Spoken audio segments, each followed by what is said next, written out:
Daniel Cotter had been driving for hours through empty countryside. The sun was already beginning to sink behind the hills, turning the sky orange and purple. His GPS kept losing signal, and the narrow road stretched endlessly ahead of him. He hadn't seen another car in nearly an hour. Then suddenly a wooden sign appeared beside the road. "Welcome to Ashvale." Daniel frowned.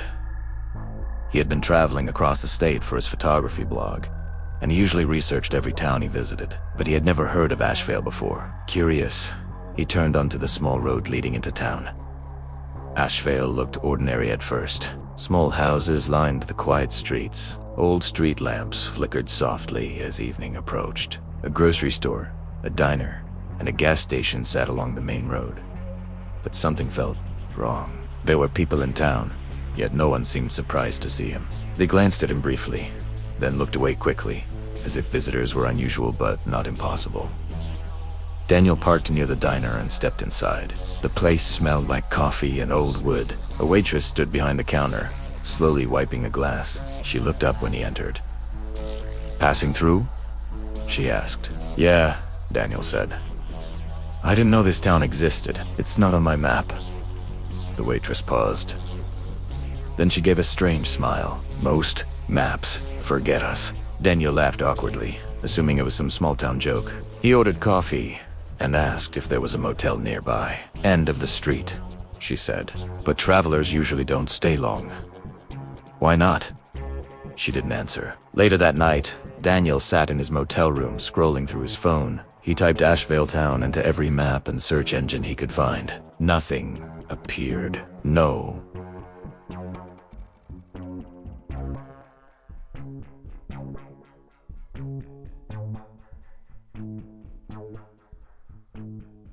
No.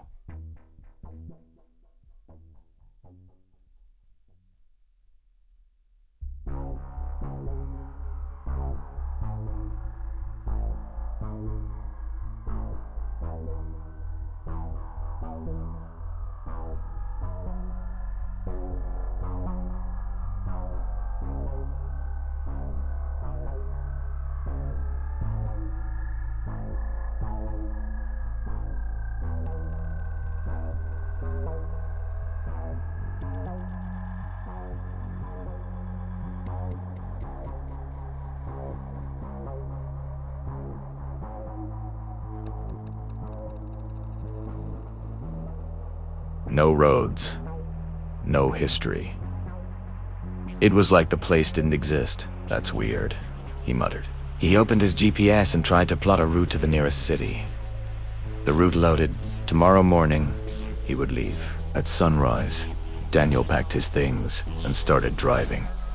He followed the GPS instructions exactly. Left turn, 2 miles straight. Right turn at the bridge. But after 10 minutes, something strange happened. The road curved gently. Ten Sudenle. He drove past the same Ashvale welcome sign again.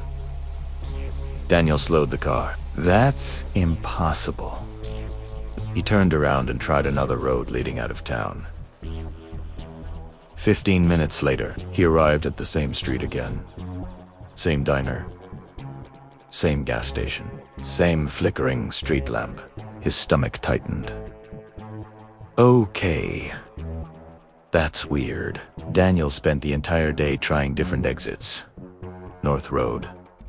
South Road. A dirt road behind the gas station. Every single time the road bent.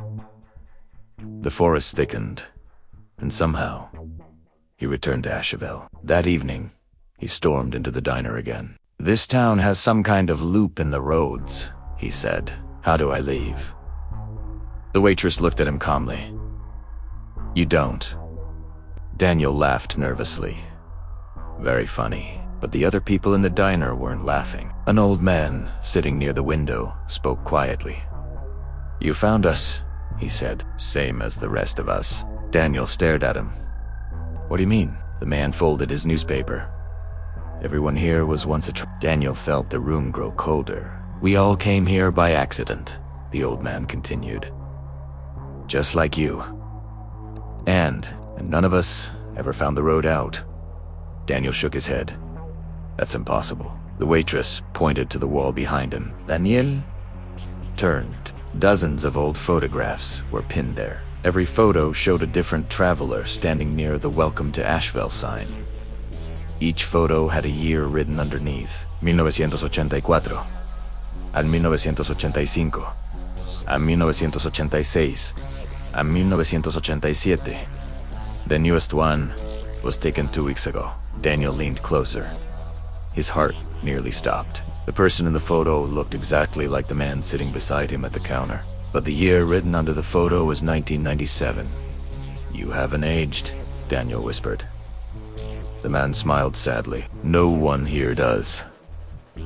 That night, Daniel packed his car again. He refused to believe it. There had to be a way out. He drove faster this time, racing down the dark road outside town. The forest blurred past his windows. 10 minutes. 20 minutes. 30 minutes. Finally, relief filled his chest when he saw lights ahead. A town. He slowed the car. Then, his heart dropped. It wasn't a new town. It was Ashvale. The same diner. The same gas station. The same flickering street lamp. As Daniel parked, he noticed something new beside the welcome sign. A man was standing there with a camera. The man smiled. "Hey," he said. "I'm a traveler. My GPS led me here. What town is this?" Daniel stared at him for a long moment. Then he looked up at the sign that read, "Welcome to Ash." Slowly, Daniel sighed. "It's a town," he said quietly, "that disappears from maps.